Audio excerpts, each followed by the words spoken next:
So, as our finishing episode of 2025, you might expect us to do some sort of year end wrap up. And I don't have the ability to do the emotional labor for that. So, 2025 was a lot in so many Ooh, ways. And yes, it skating was. has been our escape and our oasis of, let's not call it sanity, because I don't think there's a lot of that in skating, especially with a lot of the scoring and judging and stuff over the course of this year. That might be a bit of a stretch. But it had still been one of our joys, one of our safe havens to go to in amidst a chaotic time period for a lot of different reasons, both personal and external. So instead, what we're doing is a sort of catch up news episode to kind of look at just some of the things that have happened post the last episode and just little bits and bobs of skating stories And that we with can a catch on. little nugget of what's our top moment of the year. Oh goodness, I don't know. Again, emotional labor and requiring me to be able to remember things. That's going to be We'll challenging. see how So we get by the time we land on that topic. yeah, But yeah, yeah. We'll get there. But you know what? Take it away. well, until we get there, welcome to Choreography, a show about the greatest sport on ice, figure skating. I'm Wendy Buskey. And I'm Adrian Busky, and like I said, this is going to be news. This is going to be just sort of a catch up on the end of this year, the end of the first half of the season.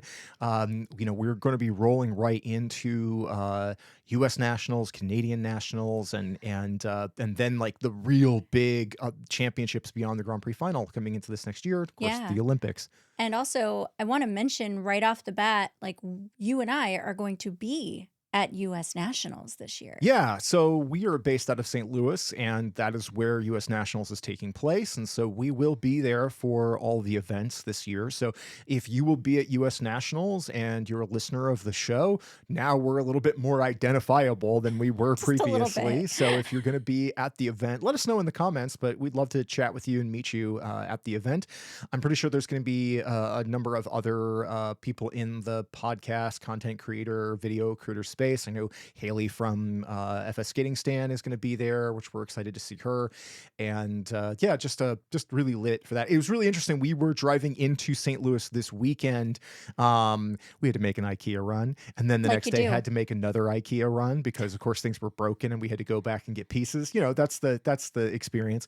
But it was driving in and seeing a billboard for nationals with Maddie and Evan on it. So Yeah. seeing Chalk and Bates on a billboard above our town was pretty cool. It was, and I'm starting to get photos from friends who are seeing posters around their area. So anytime someone sees one, even if they're not necessarily excited about figure skating, they know I am. So they're texting me like, "Look, I see it. Yeah. It's really happening." I also saw that on the side of the Enterprise Center now, the giant logo for U.S. Nationals is there. So it's really happening. It's coming. Yeah, yeah. So like promoting in the downtown on the big venue space. So all of that is super cool just to see it come to our city. And like we've talked about in some of our Q&As and stuff in the past, but if you're newer to us, you haven't heard me say the story, but like a big turning point in me becoming a big fan of figure skating was going to the U.S. Nationals men's free skate, and I always get it confused if it was 2005 or 2008, but like one of those two. It might have even been 2007 for all I know. I could be. It's a Again, long don't. time. We've proven that we can't remember dates or things past a certain point.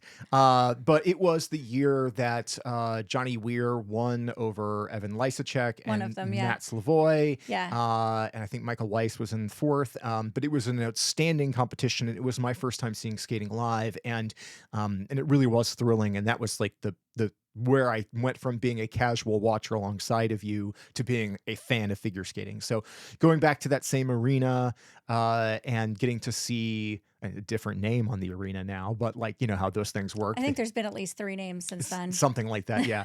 But getting to go there and see the U.S. Nationals live, but this time to see all the events, pretty lit for that. But let's do some news of the week, sort of a clearinghouse of different things that have kind of just taken place since our last episode. Yeah, I mean, with, it being the holidays and competitions not really happening right now, there's still been a lot of talk. I mean, this is an Olympic season. One of my favorite pieces of news was Rinka Watanabe saying that she has decided to continue for another quad. Not just another year, another quad. Yeah, bold statement. So excited about that because Yes. Ringa Wanabe from Japan is a wonderful skater, and this year she had really ratcheted up her technical. She had really made a case for herself to be in the mix for the Japanese women headed to the Olympics, and unfortunately, that didn't work out for her. We talk all the time about how incredibly strong the field is for the Japanese women, and she in another season, she might have locked it, but this was the season that Ami Nakai appeared out of nowhere and just became this force to be reckoned with for the Japanese women and in just the Grand Prix in general. But Rinka has been such a wonderful performer, and just I don't know, there's a ferocity to her skating, to her There's a performances. grit. Yeah, she feels very distinct from the rest of the Japanese women in both her personality. She's a quirky gal. Seems to be obsessed with ocean bugs and other oddities. I'm Um, into it. I yeah, love apparently is really good at poker. She beats all the guys at poker all the time. When the Japanese men are traveling, they always say that like, none of them can win against her. Anyway, she's a lot of fun, and it could have been very easy for her to say, after nationals not making to the Olympics, that'll be the finish line for me. But instead, she's enthusiastically said, no, I'm really happy where I'm at in my skating and what I've been able to accomplish, and I want to keep going. And I think particularly of interest with that, a conversation I think we've been having over the last couple of years is seeing some of the it's always so weird to call them older skaters when they're like in their mid 20s, but to see some of the best in the world be in their mid 20s, to be people like Amber Glenn and Kaori Sakamoto and Ringo Wanabe, to see some of them like accomplish the most powerful things in their technicality or in their artistry later on. I think I think it's really important for this sport to develop actual longevity for its skaters. yes. We've had such a long streak of skaters who would just pop in at 15 to 17 when that was still viable for seniors and be great for 1 or 2 seasons and then just kind of vanish, and particularly in the women's division. And to see a longer career, to see names stick around longer. I mean, I think over the last couple of years, one of the big conversations is for us has been how important it is that Kaori Sakamoto has been this incredibly dominant sport because the sport needs faces that stick around like that. And you actually just provided an excellent segue into Ilya Malinin, also confirming that he plans to continue on not just for another quad, but for two, maybe three, maybe four. I think the three and the four were the jokes, I think, based on what I understand from what happened at the press conference he was doing. But yeah, he indicated that he plans to stick around for at least two more Olympic Games, which at first I was kind of surprised. Like I expected one more, but him saying two, and then I remembered 2 from now is Salt Lake City. Oh, yeah, yeah. Also, I think that, we know that he reveres Yuzuru Hanyu, Exactly. and Yuzu did 3 Olympics At least. at Oh least. my I God. mean, two that he won, Please and then don't the one come that he for took fourth. us. Yeah, yeah. But Yuzu had a really long competitive career, Yes, he and won 2 Olympic gold medals and was 4th at his last Olympics, and he obviously is the GOAT, but I think Ilya is trying to, accomplish similar things. yeah, yeah, like follow that similar path. And Ilya's talked a lot about like post Olympics is when he goes ham. That's when I'm sure next season I expect to see that The Quint show Quint up attempts. somewhere. Yeah. But obviously, saying you're going to stick around for another 8 years is a pretty ambitious statement, particularly when your technical skating is so incredible, but also that it's so risky. Yeah. The toll that can take on your body. Whether or not he'll still be able to do that in 8 years is it will be a question. But it is a testament to somebody who does want to stick around, who loves the sport and loves skating, and is clearly still excited about doing it, which is always great to see. It's fantastic, and I'm here for it. Like you said, it's mostly in the women's division that we're talking about longevity, but having him be the face of American figure skating for a long time isn't a bad thing. Yeah. It's helpful. Anything to help grow the sport, which I know he is very committed to. all of us who are in the content creator space for figure skating are desperately trying to do. That's, I think, a big reason why we do it. Yeah. It's trying to grow the fandom in any way we can, even little bits here and there. Well, I think it's important to have people like, say, like a Boyang Jin in China, who has been in the sport for a long time. He was one of the leaders of the Quad Revolution, and even if he isn't as competitive these days as he used to, he is beloved by his fan base. He is adored by international competitors, and he's always just so fun to see on the ice. And it's so nice to have some people that give you that continuity long term, particularly when you think about how much of a rollover you get after the Olympics. Like, so many people will Oh retire, my a gosh, whole yes. new like roster of skaters will be on the come up, and it is nice to have some people continue on and give you that. And when we talk about Rinka earlier there too, that swings me around to like what I hope we'll hear after for continents is my hope that Yuna Aoki will say that she's continuing on, I really hope so. because she doesn't even feel like she's at her peak yet.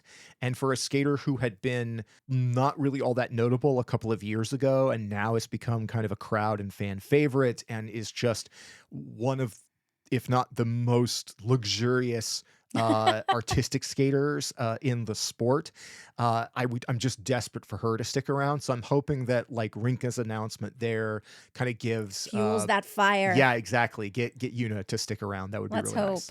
Well, we've got some other like small bits of news, but I think a big one in terms of happy news is Anastasia Golubova, who we have not seen much of this season, just got her Australian citizenship and will now be able to compete with Hector Giotopoulos more for Australia at the 2026 Yeah, and Olympics. I believe they will also be at Four Continents. Yes. They've been named to that seat, so that's really exciting because as I understand it, because of the way the citizenship stuff works in Australia, there was a long stretch where she couldn't actually leave the country before getting that citizenship locked, which meant that they were not able to compete on the Grand Prix or do anything international for a while. And that's got to be extraordinarily frustrating for them because it really handicaps them in the course of the season. But it also just it's like momentum, it's prize money, it's it's visibility, all those things. So they have been kind of not really visible for a long stretch, and this means they can get back out. It does seem that we saw them in Christmas photos in apparently in Montreal. So I don't know if they're doing some training up there, like because they were with a bunch of the IM folk. I don't So know enough about their training to know that, so maybe. yeah, I But just I know would that they were with assume, like Holly Harris and Tim Deek and yeah, a bunch I'm of people. Yeah, assuming that's Montreal. So, yeah, yeah, beyond that, I don't have that information in front of me, so I'm gonna keep rolling yeah. on news because I don't wanna say something incorrect. Sure, yeah, yeah. But in any event, we're really happy for them, for Anastasia and Hector, like because that locks it in for them. I know they've been chasing this for a long time, so Absolutely. congrats on being an Aussie. Yeah. Adam Shoham Fa is officially skipping the European Championships. We had mentioned that I think in the last episode that we had heard something about it. He actually put out a statement saying like he is withdrawn to prepare for the Olympic Games. So Francois Pitot will be taking his spot there. I think after the very up and down season he's had coming back from injury, I think it makes sense. Like, as much as I kind of feel like another competition to give a little bit of momentum would be good, it could also really hurt him if it's a really bad Europeans. So good for him. And just looking forward to seeing him in Milan. I think this is a classic case of just pick your battles. Yeah. As far as recognizing what your body, what your mind is attuned to right now, and whether or not the stress of that big significant event is what's going to make sense for you, if that is not the key Hmm. element. I think the thing about Europeans is that it often feels like the real marquee event for a lot of skaters who are getting overshadowed internationally. Yeah. When you have Ilya Malinin, and then this incredible slate of Japanese men with Yuma and Shinsato. I think that there's a lot of those European guys who are terrific, but are just getting outscored, and so they're not landing on podiums. So Europeans is a really great opportunity for them to get up there and take a big medal. So Adam bowing out of that is a significant choice, but it probably bodes well for Kevin Amos, depending on That's how he true. performs. But But he's had a yeah, pretty good season, even with not his biggest scores. Like he's come through in events pretty well. So we'll see. Belgium announced their Olympic team, which to no one's surprise is Luna Hendricks and Nina Pinzeroni. That one, I mean, it's yeah, it is the no surprise. I think that a year ago we would have been super bullish on Nina Pinzeroni and kind of worried about Luna Hendricks because we hadn't seen her for a while because of her recovery from injury. And then Nina got injured and was out of commission for a long stretch too. Luna has come back. She locked this spot, but has not performed super well since then and has withdrawn in the middle of competitions when she's had bachelor programs and looks fitter than ever. But and her practice videos always look incredible, but it's been off and on. We just saw Nina for the first time this season, I I think think, it at was this all. season at all. Yeah, Yes. at Golden Spin, and those were rough skates to watch. She just did not look like herself at all. I'm a huge fan of Nina Pinzeroni's skating and just kind of her vibe in general. And she didn't look comfortable. She didn't look like she'd had the run throughs, and even her free skate, which she brought back from last year, that is a favorite for me anyway.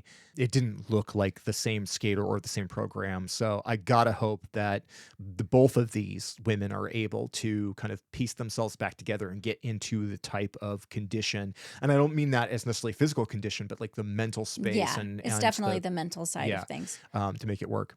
Also, confirmed to be going to the Olympic Games, Dasha Danilova and Michael Seba for the Netherlands.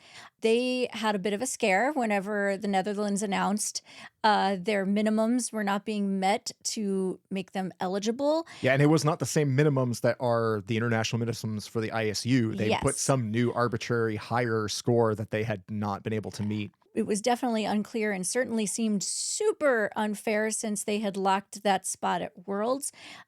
So they reversed it. So Yeah, now they they got get to go. petitioned pretty hard to Yeah, fix that, and thankfully they listened to it. But yeah, that was nervous business for that team, and it just felt really, really lousy from their federation. it So did. I'm glad they fixed that, and I'm so happy this team will get to go. I really do enjoy Absolutely. this team. And It's also worth yeah, noting, they're the first pairs team to represent the Netherlands at the Olympics. That's a yeah. huge honor and accomplishment. So It's I'm sort of thrilled for them. astonishing that their Fed would have been like, no, we don't want that to happen. I don't Like it's know. so I mean, so bizarre. I know they've had a bit of a rough season so far, Yeah, but I mean, it's the Olympics. Like they earned it. Let them go. And I'm yeah, so glad they'll be there. yeah, definitely.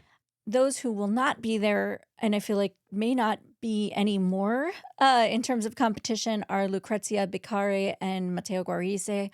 They're officially out of Euros, and I have to imagine that is the end of their partnership, I at mean, least in terms of competition. I mean, we've been conjecturing about this. We don't have any like No, direct nothing information. This is official. this is purely conjecture, but they've not had really the last two seasons. They haven't really had any very much in the way of competition. No. Lucrezia was injured for a long stretch, may still be. And when we have seen them, they have not looked complete. And I think we've seen them compete once this season. Yeah, and they only did a short program and then they withdrew. Yeah. So yeah, they didn't make that Olympic qualification, officially are not going to Euros and been replaced for that. So with Matteo at his age and with their situation, I just can't imagine them keeping going after this. And ideally, we'll see Lucrezia get another pairs partner after this year. I would imagine that once she's healthy, that she'll be a very desirable partner because she's quite good. I really enjoyed this team, particularly the season that they won Euros. They went from being fairly like kind of bland when they first start off together to getting really exciting and being pretty like hot on the ice there for a while, and then it just seemed to kind of dissolve with injury and complication, and it's a real shame because I like them a lot. Mateo is such a fun character as far as like he's a total hype man, Yeah, very well liked internationally, and I would love if they continued, but I just can't see it happening. So me neither. we haven't seen any official notice on it. Again, total conjecture, but But they will definitely not be at Europeans. right, yeah. The French Olympic team has been confirmed. So on the women's side, it will be Lauren Schild representing France. The men, Kevin Amos and Adam Shoham Fa, as we mentioned earlier. Pairs, it will be the Kovalevs, and an ice dance we'll see Laurence Fournier-Boudre and Guillaume Cicerone, of course, alongside Evgenia Lopreva and Jeffrey Brousseau. Yeah, no surprises there. The last episode, we recorded it, and then like as I was putting out the episode, they had made this announcement. So, our show went live while some of this had already come out, but we didn't know at the time. In Ice Dance, the big question the whole year, I don't know if there's been any question. Everybody always knew, like Fournier Boudre, especially, Lolo got her citizenship not too long ago for France. The Federation, had made the decision already. This team was going As soon before as they they announced. ever Yeah. hit the ice Yeah. together. The big question was going to be who was the second team, but it's no surprise it's Laforever and Berceau. I mean, No. they are a really, really strong team, and they definitely outperformed, the rest of their countrymen at nationals. So, and I'm hyped for them. I mean, I'm a big fan of Laforever and Berceau. I think they just bring such an interesting vibe to the ice, and it's so counter programming to what a lot of the rest of the teams do. So, Yeah, super happy about that. I am. A really interesting note came out from the ISU last week, which is the potential that they're going to combine world championships between all four ISU disciplines. So when I say that, I mean there would be one host for figure skating, short track, speed skating, and synchronized skating. I find this odd. Also unusual that one city would be able to host all four of those types of events. In it, I don't know. It definitely seemed a little strange, but there is no confirmation of it. That is going to be happening in spring of 2026. So it's an interesting move by the ISU. I mean, they do govern short track speed skating and long track speed skating. So and synchro, obviously. And I could see the combination of figure skating and synchro, but the speed events feel like an odd choice to combine. I could see that some people feel like that this is a desperation move, that it's like Mhm. trying to figure out a way to get more people in the door, and Sure. and I And I mean, it's if you look at like track and field and, it's there's along n- those there's lines. nothing unusual about sort of related but also separate disciplines being grouped No, together not at all. as events. Look at things like the X Games or lots of other like skiing, snowboarding kinds of things or Yeah, whatever. it's not uncommon. It's just they're so different. Yeah, I mean, short track, long track, speed skating stuff is just radically different because they're not artistic versus Exactly. synchro and then the elite, skating stuff that we cover. Like the through line is much more distinct. And like you were talking about a second ago, like venue wise, you have very different needs for track skating. Like And short track, I could even see, but like you need something larger for long track speed skating. So I don't know. I don't know enough about it to say what cities would be, you know, I mean, maybe that just kind of makes the bid for Olympic cities to be holding these events.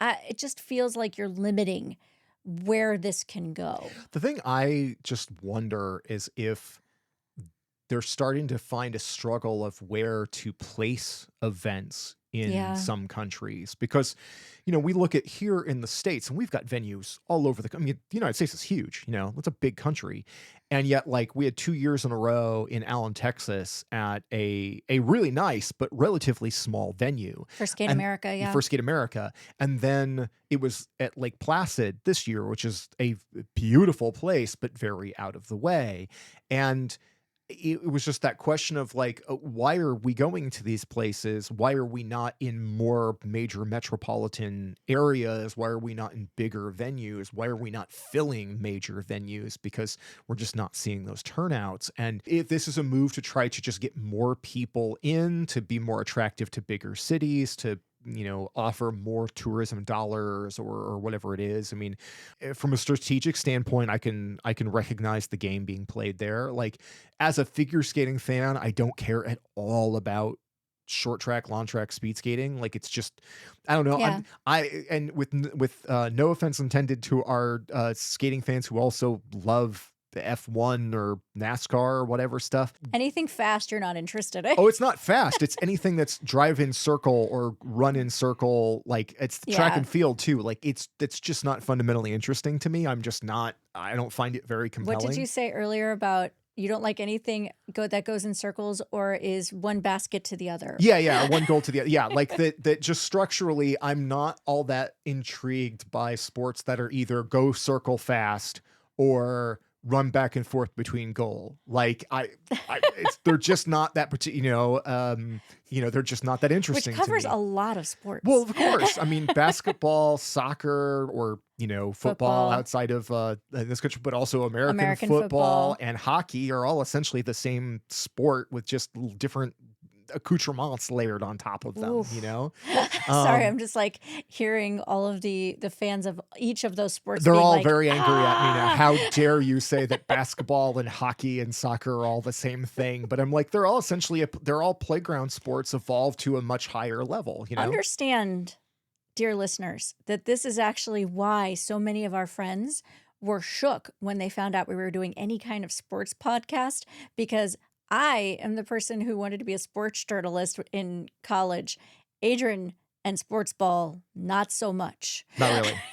Never been a particularly big sports fan. Yeah. I mean, I had time periods as a kid when I liked baseball and football, but I essentially grew out of them and have never felt very compelled by them ever since. So, yeah, the Whereas fact that I was like the NBA fanatic when I was a teenager. So interesting. yeah, so in any event, now that like half of the audience are like, this guy hates other sport. It's not that I hate other sports. It's just I don't care about them. You I've, like I've gymnastics? I do. Yeah. Well. Yeah.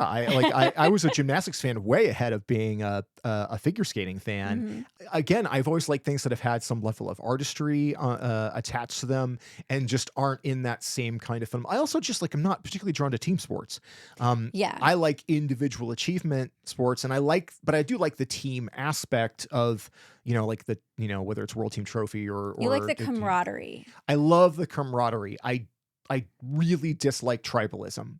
And so much team sport is so heavily tribalized. It's growing up in a small town where like you're told that the next small town over is your enemy because they're Yeah. not your town and they're a different football team and you're supposed to dislike each other because those people are from the other town. It's so very be true to your school Beach Boys nonsense, that like I just have never been able to get down with that. And one of the things that I have loved about this generation of skating that I love that comes out of like the X Games and things like Ninja Warrior is that community is Yeah. far more important than rivalry and tribalism. That evolution in figure skating in the present era, where it's much more of a mutual appreciation society rather than a like rivalry driven, like our Fed versus our goat versus your goat or whatever, like kind of thing is Goat just a healthier wars. thing. The goat wars. That'd actually be kind of great. Goat wars. Put a note in that. There's a fun idea in there. But yeah, in any event, all the way back around to I was gonna combined say we worlds. have gone way off track. Yeah, people are like, their heads are spinning. They're like, it's the end of the year and these people have lost their minds. Combined world championships, cool. Just as long as it doesn't drive the prices up, Yeah, that's a fair point. if it's suddenly like, oh, Or because we added something, it's like a cable package that like oh we no. added 20 new channels you'll never watch, so we could raise your prices by $20. Yeah. If that's the same thing that it does like with the World Championships, we're like, well, because your ticket now includes access to track racing, we're going to charge you a couple $100 more, and be like, well, but I don't want to go to track racing. Not that I wouldn't. I mean, if I had the opportunity, if I could just I would walk into another 100% go. It'd venue be and see cool. it, sure, why not? But I yeah. basically I am for it unless it like creates any friction for people to enjoy figure skating. Like, does it reduce the places that it can be held? Like, does it cost more? Whatever it may be. Yeah. Like, Or will it mess with like the airing of things on TV? oh, Because if there's something nothing can, I shouldn't say that out loud. I was like, very little, could make that worse. And then I think, oh, tons could make it worse, sure. even though it's already really bad. Well, if there's I love the Olympics. Obvious statement from person with figure skating podcast, right? Person Like with figure skating yeah, podcast says, love Olympics. yeah, hot take. Olympics are pretty cool. But what I don't like in the broadcast, at least here where it's, we always talk about the NBCification, it's the constant need to cut back and forth between lots of different types of competitions. And so like you see skating, live, but then they go to commercial and then you're watching some other in completely different sport because they want to get you to interested in other things. But like if I'm there to watch figure skating, I'm not there to watch curling or whatever thing that they're going to jump to. Not that I won't at 4 a.m. be sitting there like blurry eyed with insomnia watching Curling curling and being like, I don't know, this is kind of fascinating, but it's not what I always want to looks like fun to see. play. Sure. But I would worry that if they had these things kind of going on simultaneously, would it be like NBC being like, oh, okay, well, now instead of showing you a bunch of the international skaters who are pretty cool, are we going to cut away to short track for a little while, I which don't is know. I not what a figure skating audience is going to want to see. But That's but the true. thing we see all the time is that like in NBC broadcasts is that they'll just play replays of the day before's American performances and And completely skip. skip like a lot of the international competitors, I hate which is one of the that. reasons we've stopped watching it and we only watch the ISU feed. Also because of the like not incessant commentary that they have to fit in. Which I understand why like Johnny and Tara and Terry Gannon have to do that because they're appealing to a broader audience that may not have as deep of a knowledge or expectation for skaters and skating in And general. and they're also cutting away during the replays to commercials, so they Exactly. don't have that time period, which the ISU is typically when they're doing the heaviest part of their No, their commentary. job is extremely difficult and they do have more that they need to fill. Yeah. Like they absolutely do. It basically just comes down to that the NBC model isn't much fun for the seasoned figure skating fan to Exactly. watch, and that is might be part of the reason why they're losing ratings because they push away the veteran fan Mm. versus the casual. I'm going to be really interested post Olympics, post Worlds, and maybe this is something we'll talk about like in the off season. Just like I know that, we've talked a lot about what needs to happen and what needs to change. And I have a feeling that after the Olympics, we're going to have some more ideas about that. For a cert, yeah, for sure, absolutely. Let's keep moving. News of the week was also that the Four Continents competitors started getting announced. Everything except the North Americans who will be selected after their individual nationals happening next week. Everyone else is pretty well set up, and it's shaping up to be a really, really big competition. And I say that kind of surprised because a lot of the time it feels like Four Continents in an Olympic season is a little like less than. It sometimes ends up being an afterthought. I will still be interested to see if some of, say, like the Japanese women still elect to go to this, but I think Yeah. their federation is a little more focused on sending them to these events. But so if we look at who's been announced for the men, China's Bo Young Jin, Japan's Kao Mura, Kazuki Tomono, and Sota Yamamoto are all going to be here. Kao notably is on the Olympic team. Mhm. The other two guys didn't make it, but I believe they are the alternates. I Um, believe so, yes. uh, And also I think it's really good that Cal's gonna be going here ahead of the Olympics. He's just had such an up and down season, having another competition between Japanese nationals and the Olympic Games, I think makes complete sense for him Yeah, here. absolutely. You have Mikhail Shidorov from Kazakhstan is going to be here. He is, of course, the reigning Four Continents champion. And Uh, he needs this event. he needs it really bad. This has not been a wonderful season for Mikhail. His last outings have not been strong at all. He was not particularly good at Grand Prix final. He really needs to turn it around. But this is the point last season where he lit up. Yeah. So my hope is that he is engineering to peak at the correct time, and that if we see him do what he did last year, this is where we'll start to see him return to form. But Could we also see him return to that long program, please? yeah, this season's programs weren't working. He's already replaced the short program, but yeah, I would prefer to see that free skate go away. I know there are fans who like it, but it's not serving him well, and yeah, I just think that he needs a big change. But it'll be interesting to see if the little bit of downtime after Grand Prix final has allowed him to re-engineer himself a little bit. And we should be seeing Jinwon Cha from Korea, who is one of our favorites, but also has not been having a bang up season. He's been having awful boot problems and you can see his frustration. It's visible all over him and talk about someone I need to turn it around cuz I love June. I hope he has a fantastic four continents. Yeah, yeah. I need a comeback from him, Desperately.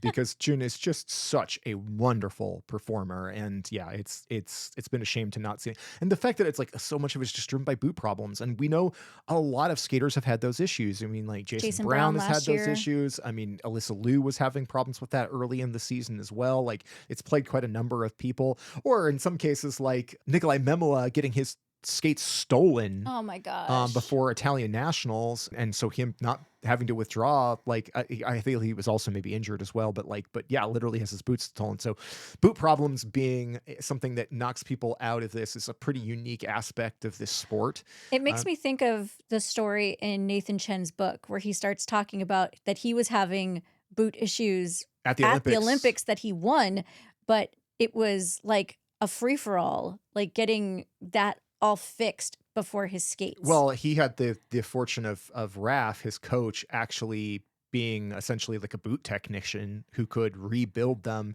but also they were sourcing leather while they were at the event so they could sort of rebuild his boots and get them stiff enough that it would allow him to do his quads. So yeah, they were Frankensteining his boots together. So yeah, it is again, it's a weird aspect of this sport. Like, I mean, equipment always matters in every sport, but particularly in this one, if your boots aren't dependable, you are in really bad shape. So yeah, no fun there. When we look at the women, the aforementioned Yuna Aoki is going to be there. I don't know that I am excited more about anything else from this event, but just to see her again, I'm so lit for that.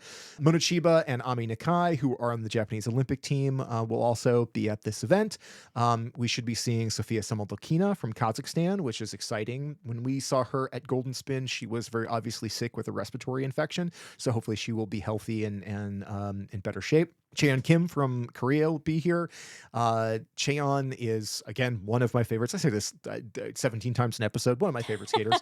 But I adore Cheon Kim, that she has been very below the radar this season. She has, but I feel like she's been gaining momentum. Like, I think she's going in the right direction. So I'm really curious to see and talk about someone who could really peak at the right time and surprise everybody. Cheon is an absolutely fantastic skater, but I think that earlier in the season, she had both changed her coaching situation, which feels very positive. Every time we see her, she just looks so happy.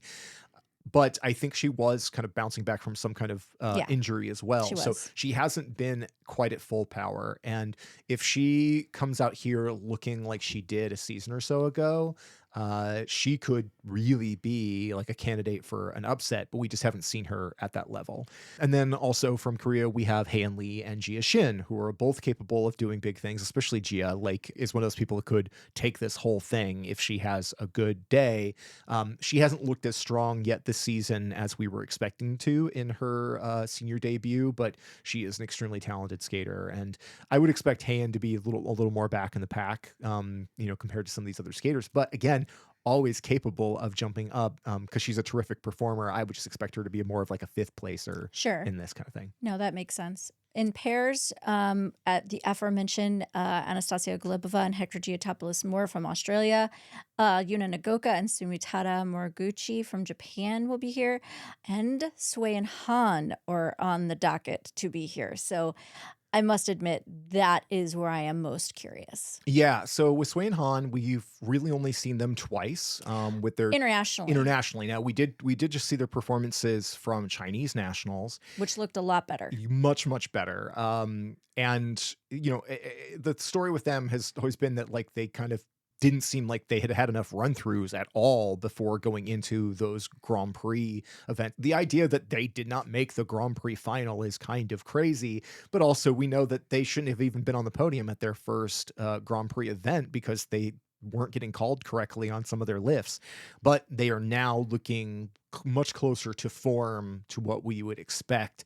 And I mean, Sway's ferocity on the ice and obvious enjoyment of what she's doing. There's a lot more joy in what she seemed than I remember seeing in their last Olympic quad. Like she looks so happy when she's skating, and it's really fun to watch. Yeah. So I'm very curious to see what we see from them here. Yeah, there's still some rough edges in what we were Yeah, seeing from Chinese nationals. There's definitely some places where there improvement still needs to happen, but they're Swan Han, so the big elements look amazing, and they could really turn it up. So I think this is going to be a better indication of what we're going to see from them like at the absolutely. Olympics, because they've had now downtime to do more training and to get the run throughs in and feel more comfortable in those programs. So, but also, I mean, just the fact that like Nagoka and Moriguchi from Japan, like this team has improved so much this season. I hope they're on the podium here. I love them. I'm so excited. Yeah. Now, of course, we don't have the Canadians or the Americans in this lineup yet, Exactly. so there's a lot of holes in this pairs thing, and that's the same for dance as well. Yeah, I mean, the dance, I think, is where you're gonna see it the most in terms of, like, you have Holly Harris and Jason Chan from Australia, you have Utana Yoshida and Masaya Morita from Japan, and you have Hana Lim and Ye Kwan from Korea.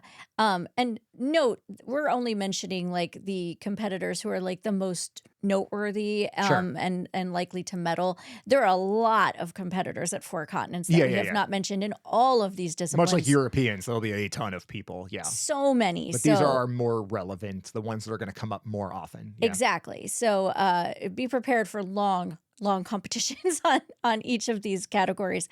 A little less for pairs and dance. But in the dance category, like you said, without having North America solidified yet, I don't know who US and Canada will send. In the past, they have often sent those who don't make the Olympic team rather than the ones who are going to the Olympics. Yeah. Traditionally, at least the US for sure, at least for the US. Sure. Yeah. So that's, especially in dance, very up in the air right now. So I'm curious to see what this final group looks like. And there are also countries that often use 4 continents and Europeans to help select their Olympic team members. So if it's really close between two teams, say, maybe at nationals we won't get an announcement for, you know, like my first thought is something like the men, whenever you have Roman Sadovsky and Steven Gogolev in Canada, who are so like tight in their scores and have just gone head to head, like just within hair's breadths of each other. If they're again that way at nationals, I could see this men's competition at 4 continents being really critical Yeah. for who gets that Olympic spot. Yeah. It's always been so interesting to me that Europeans is so important to the Europeans, but for continents, it gets treated more like a golden spin, almost like a fancy Eh, golden spin by by by the by Americans, the and to a Americans. degree the Canadians, particularly like the American Fed, just never seems to be particularly interested in it, even though it has been a really important competition for some of our skaters, that like their wins there have given them tremendous momentum, or their Yeah, successes there. I shouldn't say wins, but their successes.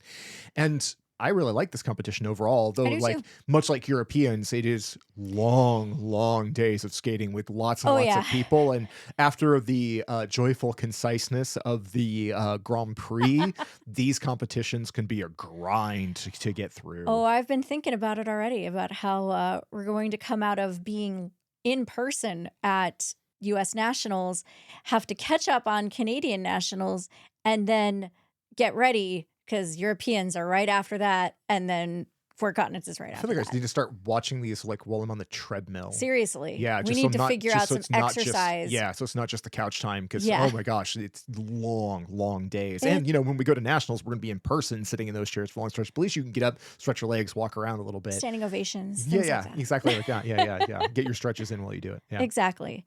There's one more thing I really want to touch on this episode before we do our year end gold in our hearts.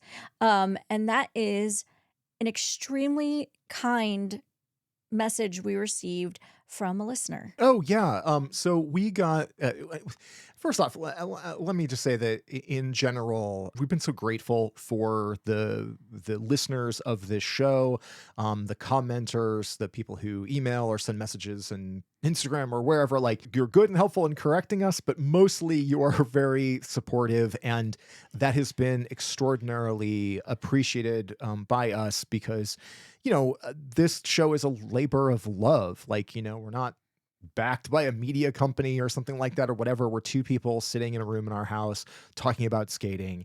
And what we do is representative of what it is for like a lot of people, which is that you feel like you're kind of like an island in your skating fandom where you don't have a lot of other people around you. Exactly. And much like we don't have any other friends in our lives that like, directly around us on a day-to-day basis that are skating fans, I feel like that's kind of similar for a lot of the rest of you. And so we are, we become each other's community, and that's a big part of why we do this show. Um, 100%. and so, getting to hear your stories and the things that you do love about skating and getting that kind of feedback loop is really, really important and really appreciated.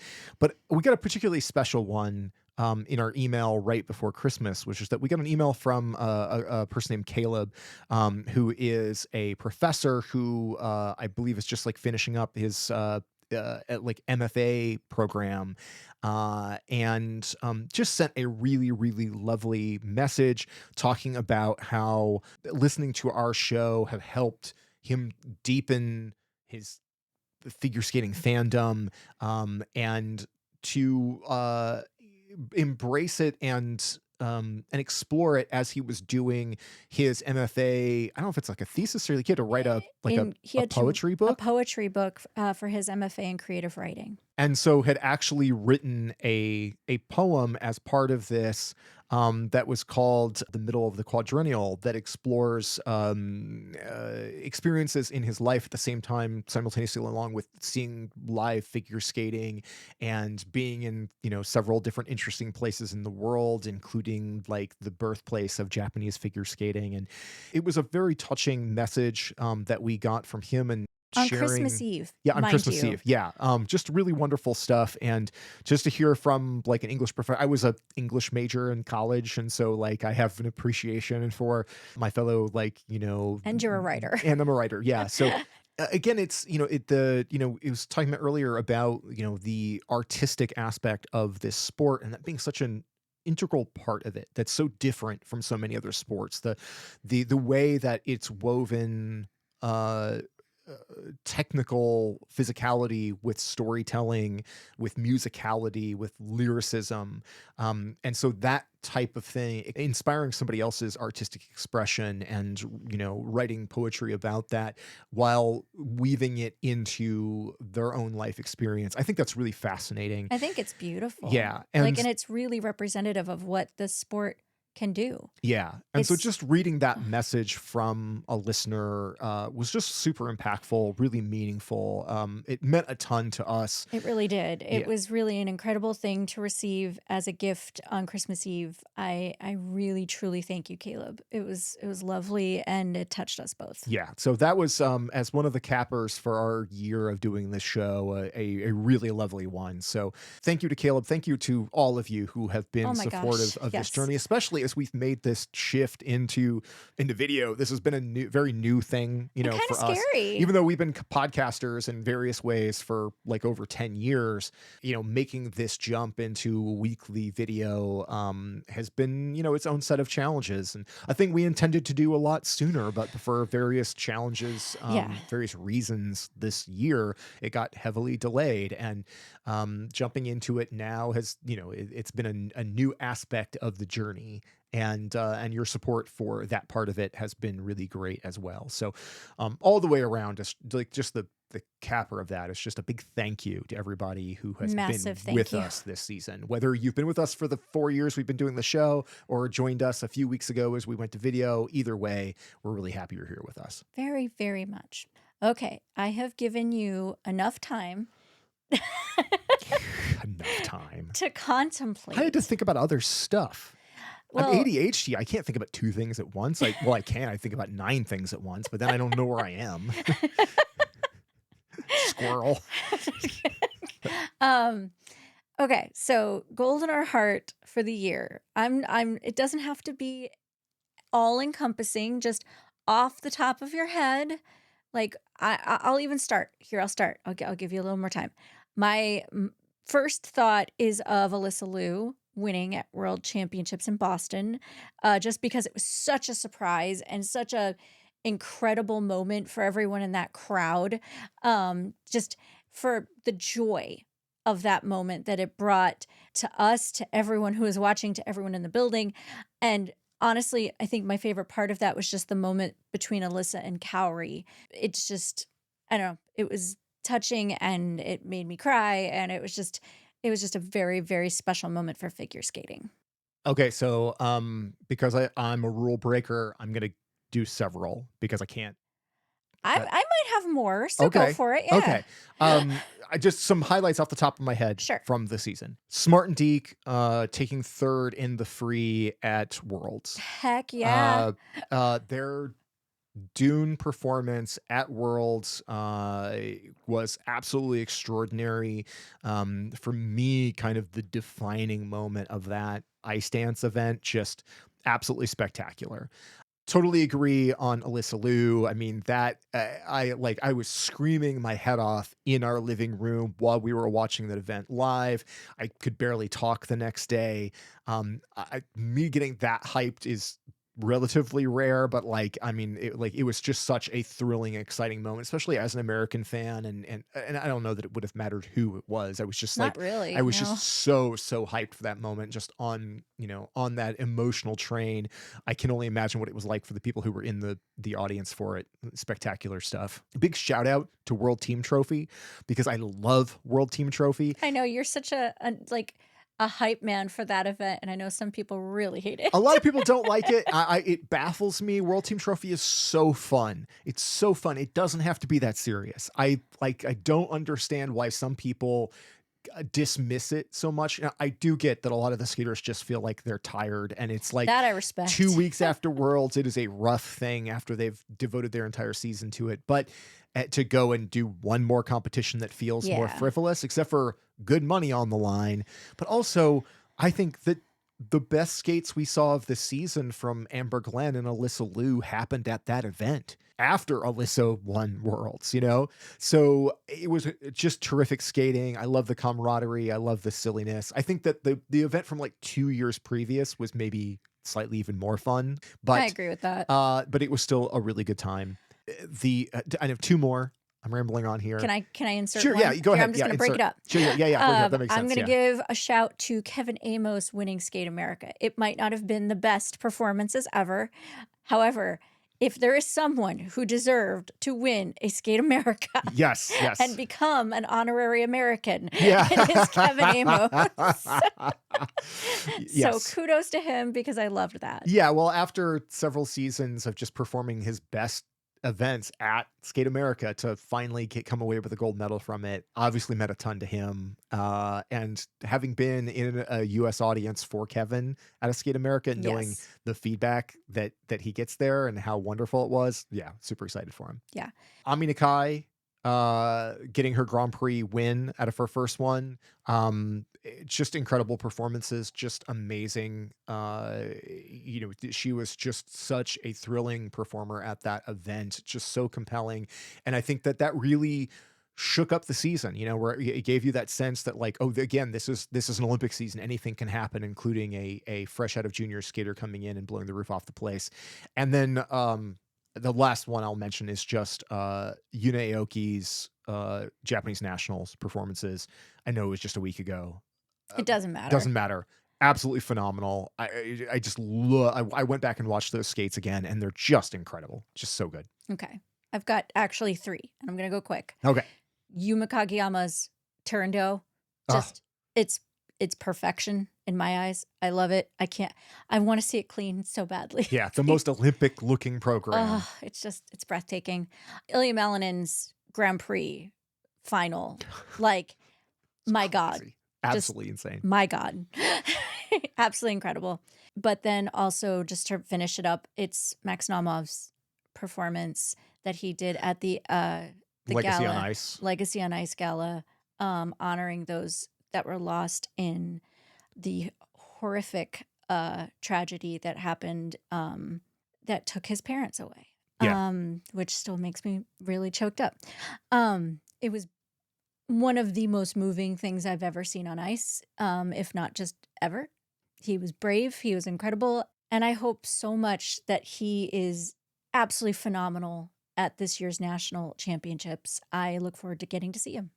in a season full of so much incredible skating stuff, it could be easy to be overshadowed by that tragedy or to kind of set it aside because, the hurt of it is still so fresh that you want to suppress that trauma and pain and try to focus on the good. And I think that like inevitably it will always contextualize this year. That Absolutely. that 2025 for all of the extraordinary things also included one of the most tragic and painful and just genuinely upsetting. And I mean upsetting not in the just the emotional way, but in the way that it causes like a ripple of turmoil.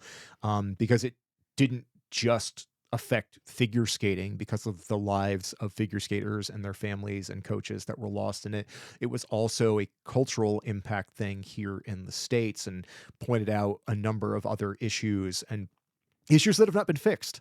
And when things like that happen, you hope that they are a catalyst for change. And when they aren't, or if it's slow to change or be improved, it can be really, really frustrating. And like so many things right now, like we could hope for better improvements to happen. But regardless, getting to the end of this year, it's important to recognize those people, the impact their lives had both before and after that tragedy on our community, and the incredible potential that was lost in the process. So, yeah, finishing Absolutely out heartbreaking. this year, remembering to lift their names up again, remembering to support their families, the 100%. funds that support them. I am sure when we go to U.S. Nationals here and in a week or so, that there will be tributes and ways to support there. But it is clearly a thing that we cannot and should not forget. And thinking about a year of so many triumphs and so many wonderful stories, that that will always again contextualize it. It's important that despite our ongoing grief and pain that comes from all of that, to remember to celebrate their lives, to remember to celebrate the great things that they did, and that, obviously they were more than just figure skaters. They were people, and that their lives mattered and still matter. And just to support everybody around them as much as we can. Absolutely. Well, let's end it there to try to lift us up again. Yeah. US Nationals preview is what we'll be talking about next week. I am extremely hyped. I feel like I'll probably need to dress up for the occasion. I have purchased some really goofy earrings and like might need to go farther. I don't know. We'll see Yeah. how far Well, I we'll figure. go. Yeah, yeah, yeah, yeah. It's Yeah, also yeah. my birthday this week, so I might just treat myself Yeah. to something fun.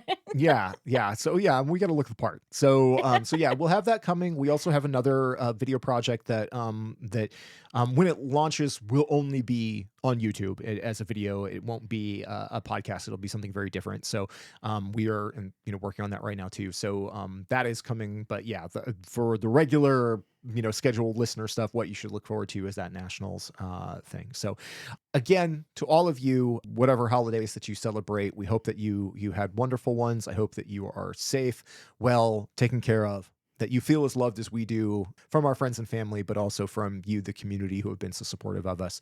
And let us know in the comments your favorite thing from the 2025 year in skating.